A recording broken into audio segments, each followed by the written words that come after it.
Mən bir günəş, sönməz atəş, odlu ürək.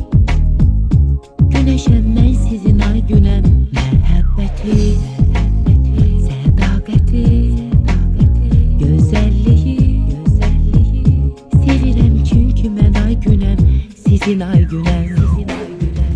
Mənə elə baxma, mənə belə baxma, elə belə baxma, məndən yoxdur heç yerdə. Mənə elə baxma, ürəyimi sıxma, dağa daşa çıxma, məndən yoxdur heç yerdə. Mənə elə baxma, mənə belə baxma, elə belə baxma, məndən yoxdur heç yerdə. Mənə elə baxma, ürəyimi sıxma, dağa daşa çıxma, məndən yoxdur heç yerdə.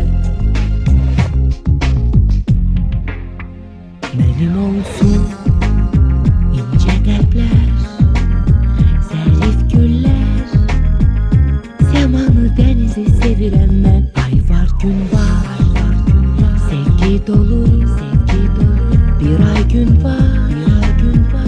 Herkes məni çox sevir çünki mən sizin ay günəm. Mənə elə baxma, mənə elə baxma, mənə belə baxma, mənə belə baxma, elə belə baxma, məndən yoxdur heç yerdə. Mənə elə baxma, mənə elə baxma, ürəyimi sıxma, dağa daşa çıxma, məndən yoxdur heç yerdə. Mənə elə baxma, mənə elə baxma, mənə belə baxma, elə belə baxma, məndən yoxdur heç yerdə. Mənə elə baxma, ürəyimi sıxma, dağa daşa çıxma, məndən yoxdur heç yerdə.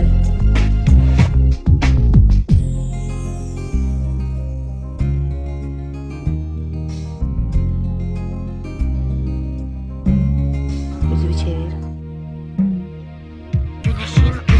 Güneşin odunu alan mənəm mən, bütün qəlblərdə qalan mənəm mən. Dənizin damlası mənim gözümdür, Tanrının duası mənim sözümdür. Sevirəm cahanı, dünyanı məndə, hər kəs tapacaq dünyanı məndə. Dostluğa sadiq ay gün kimiyəm, xəyanət edənə küskün kimiyəm. Xalqın sevgisi yaşadır məni, yaşayıb gedirəm bəxtə düşəni.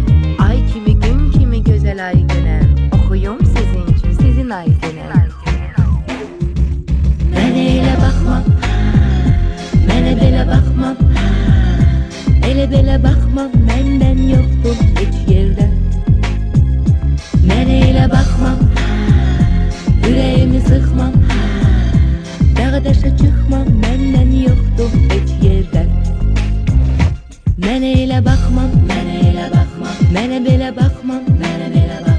elə belə baxma, məndən yoxdur heç yerdə. Mənə elə baxma, ürəyimi sıxma,